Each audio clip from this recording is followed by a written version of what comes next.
نحمدہ و نصلی علی رسول الکریم، اما بعد، اعوذ باللہ من الشیطان الرجیم، بسم اللہ الرحمن الرحیم۔ آج ہم آپ کے ساتھ کرونا وائرس کی بڑھتی ہوئی تعداد پر بات کریں گے۔ پاکستان میں ہفتہ عشرہ قبل 1-2 کیسز تھے، اب تک کم بیش 94 کیس دریافت ہو چکے ہیں۔ سب سے زیادہ کیسز اس وقت سندھ میں ہیں، لیکن یہ سارے وہ لوگ ہیں جو ان کی اکثریت ایسے لوگوں کی ہے جو ایران میں زیارتوں کے لیے گئے تھے اور واپس آئے، کیونکہ ایران میں بڑی شدت کے ساتھ کرونا وائرس پھیلا ہے۔ کچھ لوگ ایسے بھی ہیں جو ہوائی جہاز کے ذریعے آئے ہیں، لیکن صورتحال ایسی ہے کہ تفتان میں اور دوسری جگہ پر انہوں نے بڑی چیکنگ کی اور لوگوں کو قرنطینہ میں رکھا ہے، لیکن اس کے باوجود بڑی تعداد میں لوگوں کو یہ وائرس ملا ہے۔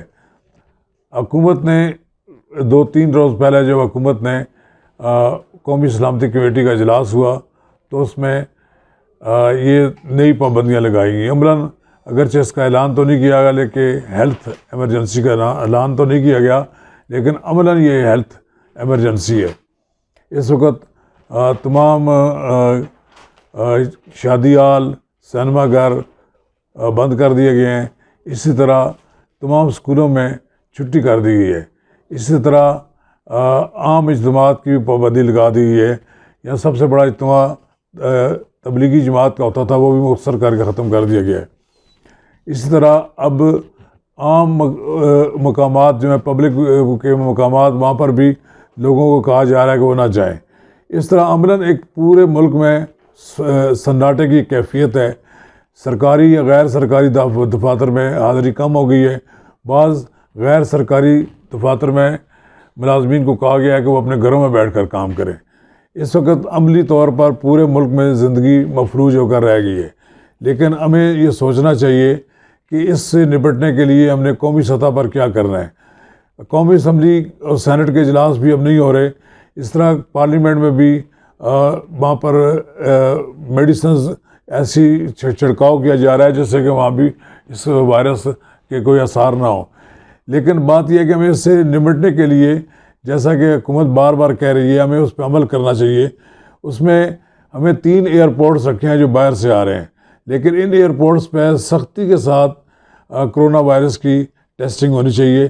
اگر ذرا سی بھی بے احتیاطی کی تو زیادہ لوگ اس کا شکار ہو سکتے ہیں۔ ہمیں اللہ تعالیٰ کا اس کا بھی شکر ادا کرنا چاہیے کہ موسم جو ہے تبدیل ہو رہا ہے اور گرم ہو رہا ہے، اور آنے والے دنوں میں اگر گرمی بڑھے گی تو یہ وائرس ختم ہو جائے گا۔ لیکن بہرحال ہمیں اللہ تعالیٰ سے رجوع کرنا چاہیے، اللہ تعالیٰ سے دعا مانگنی چاہیے کہ یہ عالمی وبا جو ہے اس سے پاکستان سمیت تمام دنیا کو محفوظ رکھے، تمام انسانیت کو محفوظ رکھے۔ لیکن میں یہ خراج تحسین پیش کرتا ہوں سندھ حکومت کا کہ انہوں نے بڑے پیمانے پر انتظامات کیے ہیں۔ پنجاب پیچھے رہ گیا ہے۔ پنجاب میں ابھی تک کوئی خاص انتظامات نظر نہیں آ رہے، اور پنجاب کی حکومت ایسا لگتا ہے جیسے تماشا دیکھ رہی ہے۔ اس وقت وفاقی دارالحکومت میں بھی انتظامات کیے جا رہے ہیں۔ ایسا لگتا ہے کہ وفاقی حکومت جو ہے بہت پیچھے نظر آ رہی ہے۔ اسلام آباد میں بھی اس کے انتظامات کی ضرورت ہے۔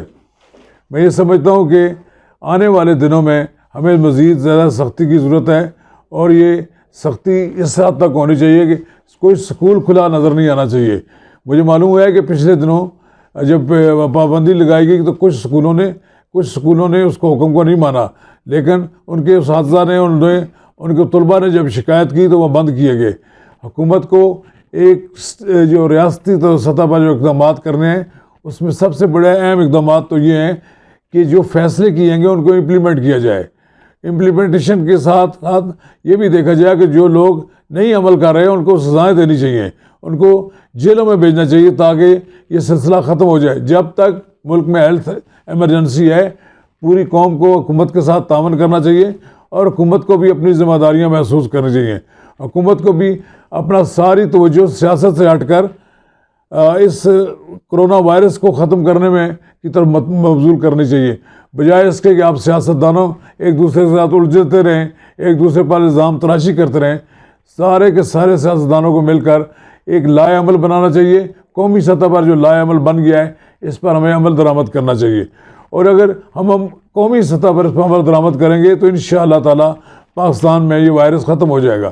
اس کے لیے ہمیں جرأت اور استقامت کی ضرورت ہے.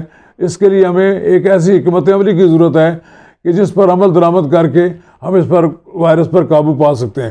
ابھی اللہ تعالیٰ کا بڑا شکر ہے کہ ابھی تعداد بہت زیادہ نہیں بڑھی، لیکن تعداد دن بہ دن بڑھ رہی ہے. ہمیں اس خطرے سے دوچار ہو سکتے ہیں. اس خطرے سے پیش نظر ہمیں اپنے اقدامات کو مزید سخت کرنا چاہیے. کسی جگہ کوئی رعایت نہیں کرنی چاہیے.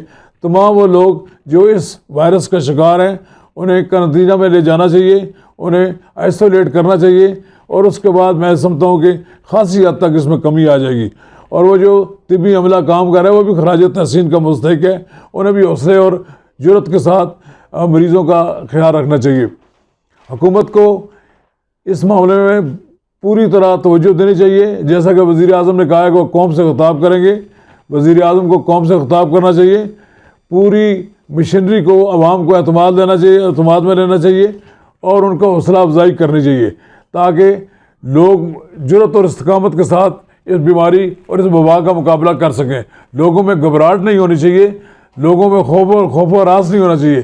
اور یہ ساری چیزیں اسی صورت میں ہو سکتی ہیں جب پوری قوم یکسوئی کے ساتھ کام کر رہی ہو اور ہم سب اپنی روایات کے مطابق ایک اللہ تعالیٰ کی طرف رجوع کریں، اور دوسرا لوگوں کے لیے دعائیں مانگیں کہ لوگ صحتیاب ہوں، اور صحتیابی کے بعد انشاءاللہ تعالیٰ ہم کرونا وائرس پر قابو پا لیں گے. شکریہ.